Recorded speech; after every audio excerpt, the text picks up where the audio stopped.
Rosana, eu queria explorar um pouquinho o fato, todas as questões que a gente comentou agora, o fato de tu estares tentando experiência num ambiente de inovação, onde novas empresas estão surgindo, né? Então, a próxima geração das empresas estão surgindo. Como é que tu percebe essa questão da presença da mulher na área mais de tecnologia, pensando em inovação, da presença até da formação mesmo de empreendedoras, de líderes meninas, assim, tu percebe isso, uma mudança?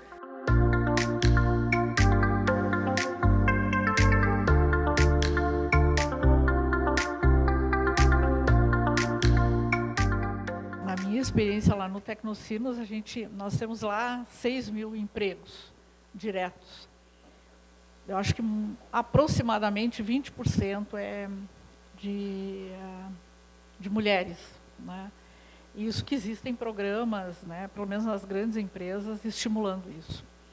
O que na verdade vamos dizer assim, ainda não é uma resultante da oportunidade em si. O que a gente sabe é que pelo menos essas tecnologias que a gente lida lá, né, a tecnologia da informação, a realidade aumentada, georreferenciamento, inteligência artificial, biotecnologia, são áreas onde isso que a Dulce falou, esse conhecimento diverso que a gente tem, esse cunhar diferenciado que a gente tem, né, de poder lidar com diversas coisas, de engrenar diversas coisas, de articular isso tudo, isso está muito presente nessas tecnologias, né? Então, dá para a mulher, dá para a menina uma oportunidade de um trabalho que também pode, de alguma maneira, também ajudar a perpassar algumas coisas. Eu sempre cito, na questão da tecnologia, que o Brasil tem a mania de querer fazer coisa nova com regras e legislações velhas, né? Por exemplo, no tema da legislação trabalhista. No mundo inteiro, quem trabalha em TI, trabalha por job. O que é isso? Pega um projeto, vira, até aquele troço terminar, e assim funciona, né? O mundo inteiro é assim. No Brasil, a gente tem a tal das horas extras, não sei o quê, não sei o quê.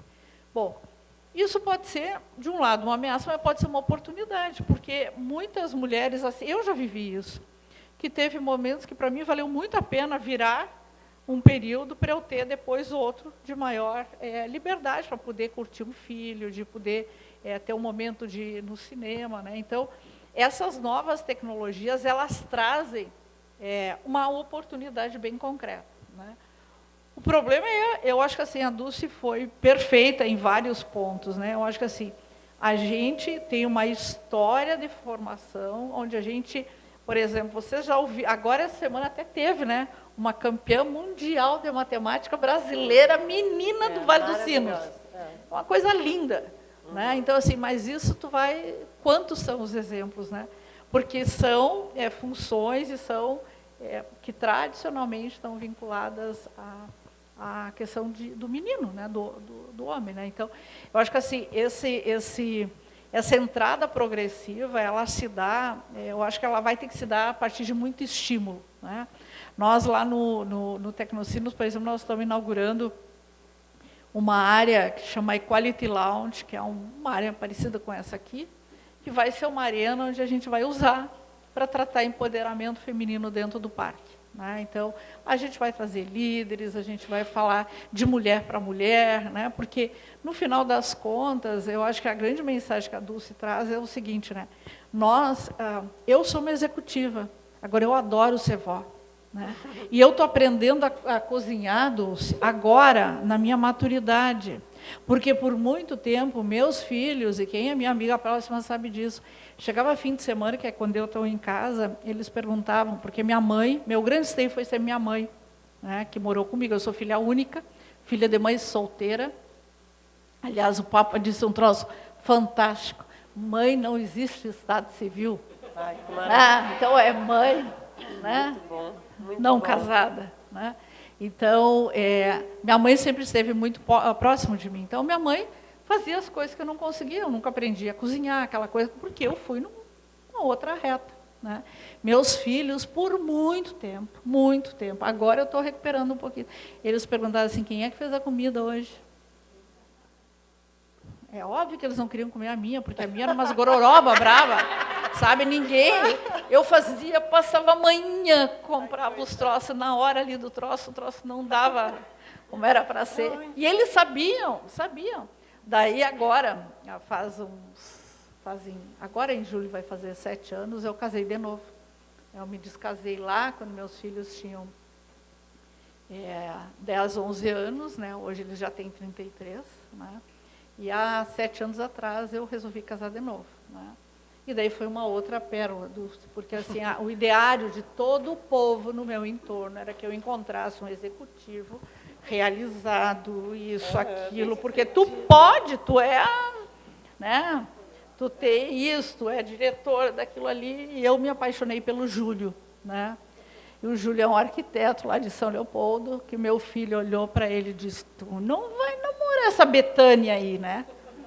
Porque o Júlio ele é descendente de árabe, usava um cabelão, ele é metaleiro desse tamanho, né?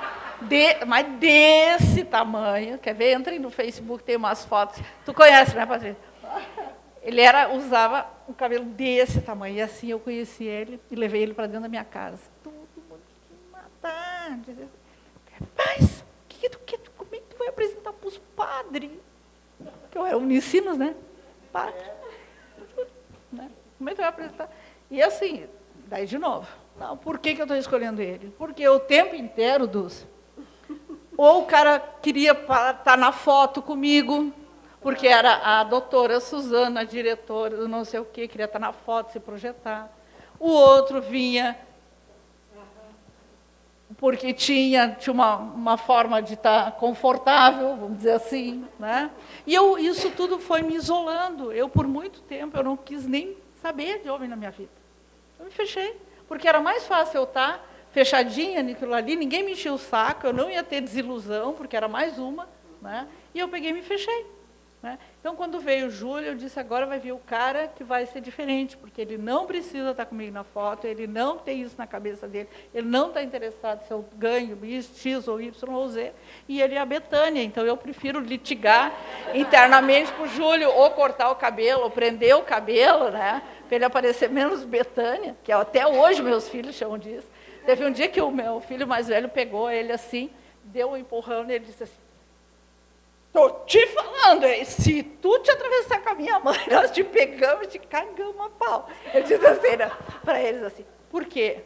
Porque aquela coisa toda, né? Eu fui, obviamente, na minha carreira, eu tive muita dificuldade de fazer as duas coisas junto.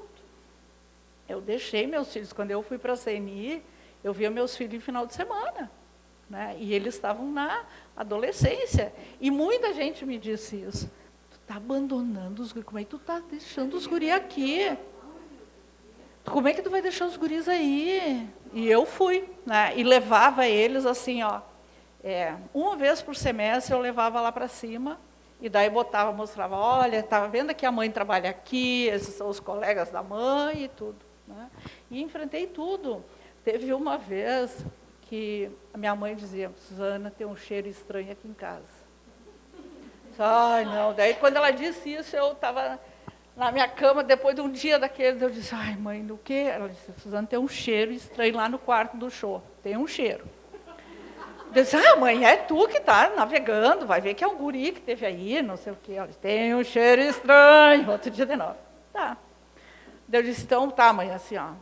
Peguei, fui no fim de semana para lá, porque é muito difícil, daí tu volta no final de semana, daí tu é uma megera, tem que acertar a aula, tu tem que acertar os temas, tu tem que fazer isso, tu tem que, sabe, tu tem que reguar tudo no fim de semana.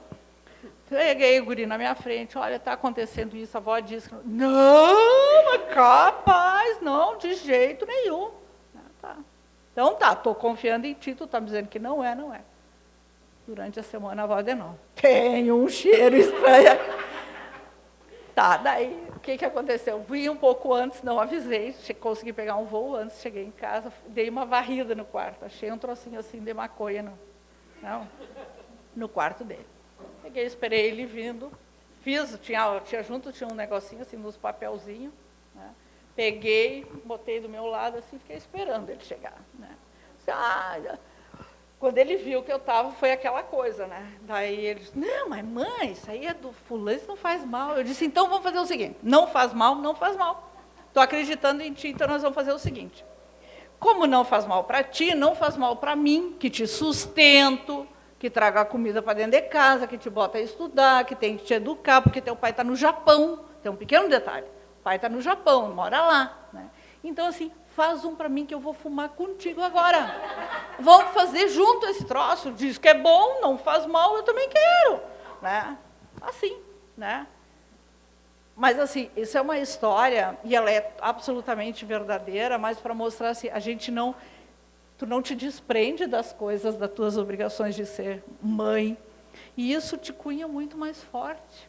Então, quando a Dulce diz assim, de a gente pegar e estar junto, né, dar oportunidade, dar espaço e tudo, tem tudo a ver, porque a gente é muito mais fácil eu me enxergar em ti, no que é o teu mundo e nas tuas dificuldades, porque eu também me enxergo, eu também já passei por isso, e ver fazer crescer e ajudar a fazer crescer, do que a gente pegar e ficar nessa de, não, porque não sei o quê, porque não, agora ela vai ficar grávida, não, porque não sei o quê, né? Então, eu acho que tem muito disso, eu acho que assim, ao mesmo tempo que a gente tem que brigar muito para ter a carreira, né, eu acho que assim, a gente tem que ter muita sensatez para não perder esse lado que é tão bonito, que é o de ser mãe, de ser mulher, de enfrentar essas coisas dentro de casa, que é o lado humano, absolutamente humano de cada um de nós. Né?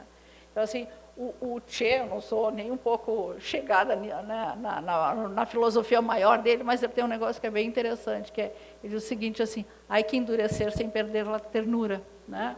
E eu acho que um pouco todas nós temos que fazer isso ali, né? Ao mesmo tempo que a gente tem que estar firme, forte na posição, brigar por aquilo que a gente quer, mas esse lado da sensibilidade, ele inclusive dá uma característica que ninguém tem, né, Dulce?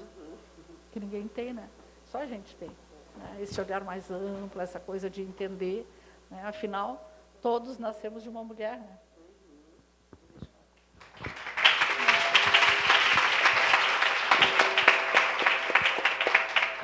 Depois, fora do microfone, a Suzana conta pra gente o final da história com o filho. Ficou em aberto. Dulce, eu queria te perguntar então um pouco sobre a questão da síndrome da impostora, né? O que define isso?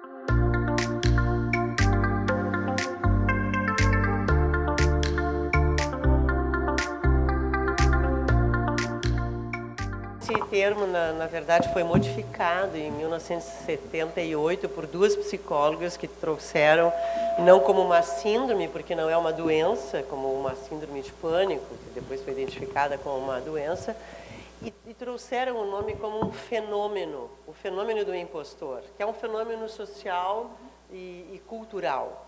Então, os homens também sofrem disso, mas, socialmente, o homem é criado para enfrentar isso. É bem como a Patrícia disse, a pessoa é promovida, o homem é promovido porque ele conseguiu. A mulher é promovida porque alguém ajudou. A mulher tem uma chance, o homem tem uma certeza. Então, essas são as diferenças. Então, essa condição que elas identificaram, inclusive pesquisando com um grupo de universitárias, que tiravam excelentes notas numa prova e entendiam que aquilo era por causa de um esforço e não por conta de uma capacidade. Então, o fenômeno do impostor e da impostora, e vocês imaginem assim, a gente vai estudar para um concurso. Então, a crença na mulher é que quanto mais ela se esforçar, ela vai conseguir. Quanto mais ela se esforçar, obrigada. Quanto mais ela se esforça, ela consegue. Mas não é pelo desempenho e pela capacidade que ela conseguiu, é pelo esforço. Ela não acredita que ela conseguiu. Ela conseguiu porque ela se matou se esforçando. Então, esse overdoing, que é um termo que traz essa legítima esforço, que é mega cansativo, tem um underdoing que é e deixando para a última hora. Não vou. Não vou deixar. Eu vou estudar depois. E vai deixando passar. e vai deixando passar. E aí deixa passar e vai mal e volta. Bom, se eu tivesse estudado, eu sei que eu teria conseguido se eu me esforçasse. Então volta para o esforço. Se eu me esforçasse, eu conseguiria. Como eu não me esforcei, eu não conseguia. Então, o esforço, ele está muito vinculado ao nosso processo de crescimento como mulher. Então, aquela coisa de a mulher, ela tem que fazer tudo, ela faz isso, ela faz aquilo. É um esforço. Eu me lembro, nós fizemos logo depois que eu me separei, aliás, uns anos depois, eu fiz terapia de família com meus 3 filhos, nós 4. E eu me lembro da minha filha mais velha, que hoje que eu também tenho os netos, tem 37. A Roberta, ela disse assim na sessão lá, a minha mãe nunca foi uma mãe almofada, daquelas que está no sofá. A minha mãe chegava em casa e não tirava o sapato, ficava de salto.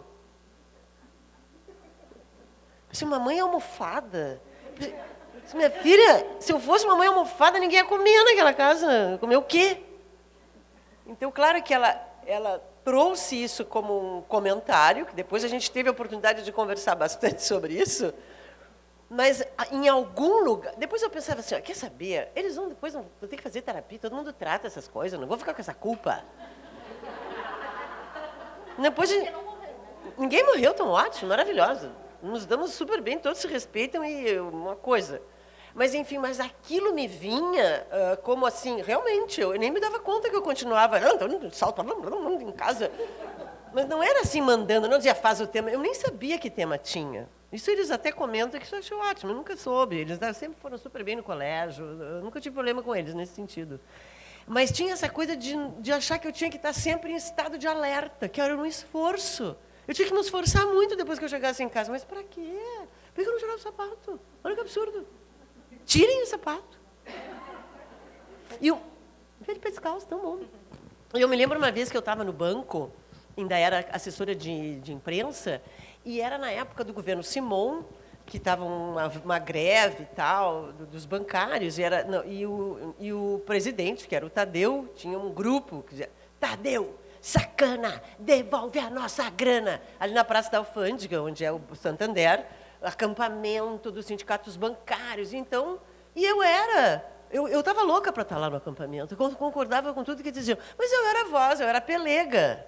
Então, eles me cantavam para mim, sobe a escadinha, sobe, pelegão, vai aí para baixo do capacho do patrão. Eu ouvia isso, eu decorei todas essas músicas. Então, nesse momento crucial da minha vida, eu tinha um filho de 1 ano, que estava em casa, que é o Fernando, esse que tem 32, e uma empregada maravilhosa que trabalhava comigo, a Cata, a Santa Cata. Uma vez eu deitei com ela na cama chorando, porque eu não sabia o que eu ia fazer, então eu queria ela, era minha mãe, eu já queria ela também para me cuidar, eu também queria ser criança. E aí a Cata, era assim uma entrevista coletiva com a imprensa, que o presidente do banco ia atender, ia estar o Simon, o governador, todo mundo ia falar sobre aquele tema da tal da greve, que não parava nunca. E toca o telefone, não tinha celular. Tocou o telefone da secretária da presidência, dizendo que queriam falar comigo. Era a Cata, essa querida, de casa, dizendo, Dulce, o Fernando está com 40 de febre. Eu não estou acreditando. Uma pessoa não pode ter febre essa hora. Que hora mais inadequada para uma pessoa ter febre. Está errada, a vida está contra mim. Eu tenho um sentimento assim que eu fui dilacerada ao meio, porque era assim, a mãe do Fernando tendo que ir para casa e a profissional recebendo aquelas pessoas. Eu não dizia, pessoal, agora chega, tá? Dá um tempo que eu vou ver meu filho que está com febre. E eu disse assim para ela, vai na Regina. A Regina era uma santa maravilhosa, minha vizinha de porta. E liga para o tio Cacá, que era o pediatra. Aí depois tu vai na Regina e vê com ela... Bom, eu sei que ela não tinha dinheiro em casa, depois disso eu aprendi que tem que ter um caixinha em casa. Comecei a aprender essas coisas. Ela não tinha dinheiro para comprar o remédio. Em resumo da ópera, o tio Cacá, santo também, porque daí todo mundo ajuda. Uma pobre mãe. O tio Cacá foi pediatra lá para ver o Fernando. Ele foi comprar o remédio. Ele voltou lá em casa com o tal do remédio. Então, bom, resumo da ópera. No dia seguinte, de manhã, a minha mãe liga. Diz o seguinte, liguei para ontem de noite e a Catarina me disse que tu estava no banco e o Fernando estava com febre super alta. E por que tu não fosse para casa? Tu estava trabalhando, eram 8 horas da noite. Eu disse, mãe, eu fui para casa porque eu estava trabalhando, não tem como. Olha, mas isso aí fica difícil.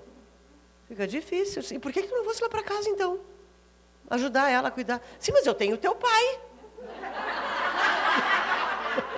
Que é um bebê, né? Eu entendo perfeitamente isso. Eu entendo isso. Eu entendo muito ela, que sempre me deu força para ir trabalhar. Naquele momento, ela estava fragilizada com isso. Então, o quanto... Naquela época, e eu acho que isso é muito diferente de hoje, hoje a gente tem muito mais apoio para ser mulher. E a gente não tem política pública para isso. Porque as mulheres têm os filhos, não sabem o que vão fazer com as crianças depois. Eu tenho clientes que trabalham em indústria, que têm um grande desejo de serem mães, tiveram um filho, termina a licença maternidade, nesse caso uma indústria que tem 6 meses de licença, essa pessoa ficou 7 meses com o bebê, amamentou um peito 6 meses, voltou para trabalhar e começou a ficar mal. Ela não queria isso. Ela não queria sair, que o ônibus pegasse ela às 7, ela já tinha que deixar na creche antes, que pegasse às 5, e aí ela pegava o bebê de 7 meses, ela entrou num conflito enorme, ela não conseguiu conciliar isso. Ela pediu demissão e tinha um cargo de liderança. Então, a gente também tem muita dificuldade de poder conciliar isso, para quem deseja ser mãe, né? Muitas mulheres não querem, isso também é uma coisa importante, a gente ter essa liberdade de dizer, não quero ser mãe, qual é o problema? Não quero, qual é o problema? Parece que não tem um defeito, né? Então, agora, as que querem, a gente ainda se submete, no nosso país, à falta de política pública para isso. Então, homens que dizem, isso é recente, uma conhecida minha cliente, inclusive, ela deu a notícia que estava grávida para o chefe dela, e ele disse, mas não foi isso que nós combinamos. Mas eu não combinei nada com ele. E por que tu não dissesse isso para ele? Pois é. Essa é uma oportunidade de dizer, olha, fulano, mas a gente não combinou sobre isso quando eu entrei. Tu combinasse com ele isso? Não. Ele nunca me perguntou também, mas é óbvio que eu vou querer engravidar. Para mim é óbvio. Agora, se não é, ele não me perguntou, eu também não disse. Mas eu não combinei. Isso existe. Então, eu acho que a gente precisa ficar ligada nos sinais. Ontem, meus netos estavam lá em casa. E eu tenho uma neta do coração, que é a enteada da minha filha, que tem 9 anos. E ela estava fazendo, no chão da minha casa, um quarto para colocar a irmã, que é a minha neta, que tem 3 juntas. Elas iam dormir juntas num quarto imaginário, que elas estavam... E ela imaginou um negócio sensacional, assim, do tipo um projeto. Ela botou um lençol que ela me pediu. Ficou muito legal o espaço que ela criou, de uma inteligência espacial, assim, sabe? Tudo. E eu disse, Isadora, como tu é inteligente ter feito esse espaço. E a minha filha, ai, mãe, que forçado, né? Agora eu tenho que ficar dizendo que é inteligente. E eu disse, olha, no início é forçado, mas depois acostuma. Eu me forcei para dizer mesmo. Eu me forcei. Eu estou falando bem a verdade. Eu não diria assim, eu pensei, vou dizer que ela é inteligente, eu vou dizer, como tu é inteligente, me foi. E a gente tem que criar o hábito. E, na aula de música da minha neta, que eu tenho um compromisso de vó todas as quartas de manhã que eu quis fazer. Levo na aula, dia de Páscoa, aula de música. Eu até falei, numa palestra que eu dei essa semana, que eu ia falar isso aqui, e vou falar. A professora, que é uma querida, a escola é um amor, todo mundo é bacana, é super legal, um método lindo e tal. Chega ela na aula com um livrinho que tinha o papai coelho, a mamãe coelha e o coelhinho. Então ela disse assim, e aí, o papai coelho disse, meu filho, isso não, papai urso. Por que esse papai coelho tem que ter essa voz? E aí a mamãe disse, meu filhinho, olha só, que isso, que coelhinho, que tão frágil é essa? E isso, gente, eu não me daria conta antes, se eu não tivesse ligada nisso. Mas já me chama a atenção, eu acho que eu já estou melhor um pouco. Porque já me chama a atenção o arquétipo que é colocado no homem e na mulher inclusive na voz, porque quando as mulheres querem mandar, elas falam grosso. Cala a boca! Uma mulher grita, fica grossa. Ela não vai dizer assim, ai, cala a boca. Ninguém vai dar bola para ela. Então, acho que a gente tem que começar a ver os sinais que estão aparecendo e que a gente reproduz. Então, se, né, tu mesmo falasse disso, a gente tem que começar a ver, bom, o que aqui é meu e o que é crença que eu estou trazendo junto?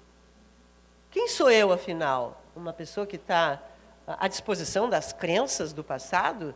E eu acho que a Suzana disse uma coisa do mimimi, acho que a Patrícia falou, né, do mimimi, vocês duas falaram do mimimi, que eu acho que tem, assim, essa coisa da vítima, da vitimização da mulher. A vítima tem aquele triângulo tóxico, que é vítima, salvador e perseguidor. Nesse triângulo, esses três protagonistas, eles se conversam o tempo inteiro e trocam de papel. A gente tem que matar a vítima. Porque se eu sou vítima, eu vou querer que um homem me salve. E se eu sou vítima, tem um homem me perseguindo. Ou uma mulher. Aquela mulher me persegue. Quando uma pessoa me diz assim, a minha chefe é uma mãe para mim, eu, ai, coitada. Porque o lugar de mãe é em casa, não é na empresa. Mãe na empresa dá tudo errado. Então, quando a gente sai da posição de vítima, a gente vira consciente. Então, eu acho que essa proposta que a Patrícia traz, de um olhar transformador sobre a condição feminina, é um olhar positivo. Porque nós temos muita coisa para construir juntas, que é a coisa da sororidade. E agora, se a gente se coloca numa posição de vítima, cada uma vai para o seu cantinho chorar. E aí, quem chora mais vai ganhar mais proteção. E nós não precisamos disso. Então, acho que é uma inversão que é necessária, né?